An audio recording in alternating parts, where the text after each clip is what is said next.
एक लड़की जिसे पूरी ज़िंदगी बताया गया कि वो बीमार है, लेकिन सच ये था कि उसके अपने ही माता पिता उसे जिंदा दवा की तरह इस्तेमाल कर रहे थे। 16 साल की अली एक बहुत ही रेयर बीमारी से जूझ रही होती है जिसका नाम है लूप्स।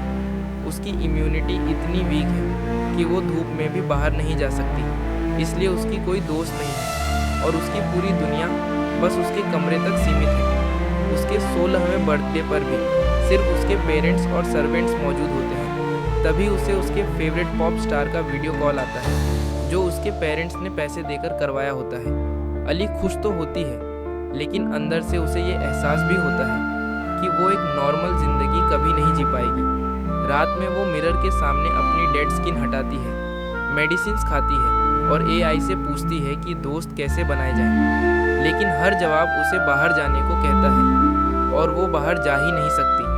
फ्रस्ट्रेटेड होकर वो पूल में चली जाती है। पानी के अंदर उसे अजीब विजन्स दिखने लगते हैं। एक साइंटिस्ट उसे सेडेट कर रहा है और उसके जैसे कई बॉडीज ट्यूब्स में तैर रहे हैं। तभी अचानक वो पैनिक में ऊपर आती है और उसकी माँ जॉर्जिया उसे बचाती है। अगले दिन उसके पेरेंट्स अपने रिच इन्वेस्टर्स के लिए एक ग्रैंड पार्टी रखते हैं। वो अपने नए प्रोजेक्ट एलिजियम के बारे में बताते हैं, एक फ्यूचरिस्टिक आइलैंड जहां दुनिया खत्म होने के बाद अमीर लोग लग्जरी में रह पाएंगे। एली सिक्योरिटी कैमरा से सब देख रही होती है। तभी उसकी नज़र बीच पर बैठे कुछ टीनेजर्स पर पड़ती है। पहली बार वो सीक्रेटली घर से बाहर निकलती है और उन लोगों से मिलने जाती है। वहाँ उसकी मुलाकात ब्रुक नाम की लड़की से होती है। शुरुआत ऑकवर्ड रहती है क्योंकि अली ने कभी सोशल लाइफ देखी ही नहीं, लेकिन ब्रुक उससे अच्छे से बात करती है और उसे पहली बार लगता है कि शायद वो भी नॉर्मल लाइफ जी सकती है। तभी गार्ड्स आ जाते हैं और एली को वापस घर ले जाते हैं। उसकी माँ जॉर्जिया ब्रुक को दूर करवा देती है और एली पर गुस्सा करती है, लेकिन अगले दिन सरप्राइजिंगली जॉर्जिया ब्रुक को एली के साथ टाइम स्पेंड करने की परमिशन दे देती है। ब्रुक बताती है कि उसे पैसे देकर बुलाया गया है, लेकिन धीरे धीरे दोनों जेन्युइनली क्लोज हो जाती हैं। वो मूवीज़ देखती हैं, स्विम करती हैं, विक्स ट्राई करती हैं और साथ में खाना बनाती है। पहली बार अली खुद को खुश महसूस करती है।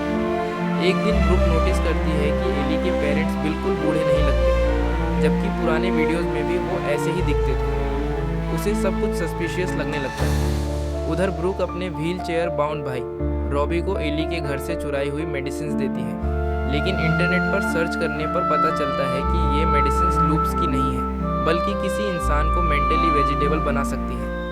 उसी रात अली को फिर वही नाइटमेयर आता है। एक क्रीपी साइंटिस्ट, ब्लड ट्यूब्स और उसका खुद का शरीर। वो डरकर ब्रुक को कॉल करती है। अगले दिन दोनों पुराने फैमिली वीडियोस देखते हैं, जहां ब्रुक नोटिस करती है कि एली की माँ सालों से बिल्कुल सेम दिख रही है। जब ब्रुक सवाल पूछती है तो अली नाराज़ हो जाती है और दोनों की लड़ाई हो जाती है। कुछ समय बाद एक बूढ़ी औरत अचानक घर में घुसकर अली पर हमला कर देती है और चिल्लाती है कि मुझे इसकी ज़रूरत है। गार्ड्स उसे पकड़ लेते हैं, लेकिन एली डर जाती है। दूसरी तरफ ब्रुक और रॉबी मेडिसिन की सच्चाई जान चुके होते हैं और उन्हें यकीन हो जाता है कि अली के पेरेंट्स कुछ बहुत बड़ा छुपा रहे हैं। ब्रुक अली को वार्निंग देने की कोशिश करती है, लेकिन तभी अली की माँ जॉर्जिया उसे खाना खिलाती है और अली और जॉर्जिया दोनों बेहोश हो जाते हैं। ब्रुक सीक्रेटली खाने में सेडेटिव मिला चुकी होती है। वो अली को लेकर भागती है और रास्ते में बताती है कि उसके पेरेंट्स उसे जानबूझकर बीमार बना रहे हैं, लेकिन रास्ते में उनका एक्सीडेंट हो जाता है। हॉस्पिटल में डॉक्टर को पता चलता है कि अली को लूप्स है ही नहीं, उसका ब्लड बेहद रेयर है, गोल्डन ब्लड। लेकिन अली के पेरेंट्स तुरंत उसे हॉस्पिटल से वापस ले जाते हैं और सब कुछ कंट्रोल कर लेते हैं। उधर ब्रुक कोमा में चली जाती है। अब अली को अपने पेरेंट्स पर डाउट होने लगता है। वो सीक्रेटली अपनी मेडिसिन खाना बंद कर देती है। धीरे धीरे उसकी हेल्थ इंप्रूव होने लगती है। वो बेटर स्विम करने लगती है, ज़्यादा एनर्जेटिक महसूस करती है। तभी उसे समझ आता है कि उसकी मेडिसिन ही उसे बीमार बना रही थी। एक रात वो अपने घर के गार्डन में बने मिस्टीरियस स्पा रूम में जाती है। वहाँ उसे एक हिडन डोर मिलता है जो अंडरग्राउंड लैब की तरफ जाता है। नीचे जाकर वो शॉक हो जाती है। फ्रिज में उसके ब्लड के बैग्स रखे होते हैं और उसके पेरेंट्स आईवी ड्रिप से उसका ब्लड अपने शरीर में ले रहे होते हैं। तभी सच्चाई सामने आती है। उसके पेरेंट्स बताते हैं कि उसका गोल्डन ब्लड इंसानों की उम्र बढ़ा सकता है। जॉर्जिया 57 साल की है और जेफ 63 का, लेकिन दोनों जवान दिखते हैं क्योंकि सालों से वो अली का ब्लड इस्तेमाल कर रहे हैं। उन्होंने उसे बचपन से मेडिसिन देकर बीमार रखा ताकि वो कभी रिबेलियन न करे। इसी बीच ब्रुक कोमा से उठ चुकी होती है और रॉबी के साथ एली को बचाने मेंशन पहुंचती है। एली किसी तरह खुद को छुड़ाकर भागती है और ब्रुक से मिल जाती है। अब तीनों डिसाइड करते हैं कि अगर उन्हें बचना है तो इस पूरे ऑपरेशन को ख़त्म करना होगा। वो अंडरग्राउंड लैब में जाकर सारे ब्लड बैग्स डिस्ट्रॉय कर देते हैं। तभी उन्हें वही साइंटिस्ट मिलता है जो एली को सपनों में दिखता था, डॉक्टर वल्कर। भागते भागते वो एक और सीक्रेट रूम में पहुंचते हैं जहां जायंट ट्यूब्स में एली जैसी कई बॉडीज तैर रही होती हैं। असली हॉरर सामने आता है। वो सब एली के क्लोन्स होते हैं। उसके पेरेंट्स उसके ब्लड और क्लोन्स की मदद से अमर बनने का प्लान बना रहे थे।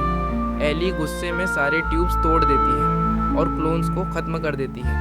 आखिर में जेफ अली को इमोशनली मैनिपुलेट करने की कोशिश करता है, लेकिन स्ट्रगल में अली उसे चाकू मार देती है। वहीं जॉर्जिया अली पर हमला करती है और दोनों पूल में लड़ने लगते हैं। काफ़ी स्ट्रगल के बाद अली अपनी माँ को भी मार देती है। अली गार्ड से कहती है कि अब वो इस एम्पायर की सोल हीयर है। ऑफिशियली दुनिया को बताया जाता है कि उसके पेरेंट्स यॉट एक्सीडेंट में मर गए।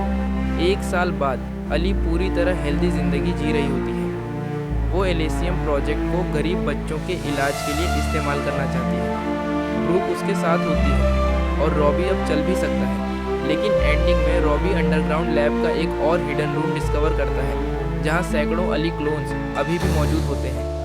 मतलब नाइटमेयर अभी ख़त्म नहीं हुआ।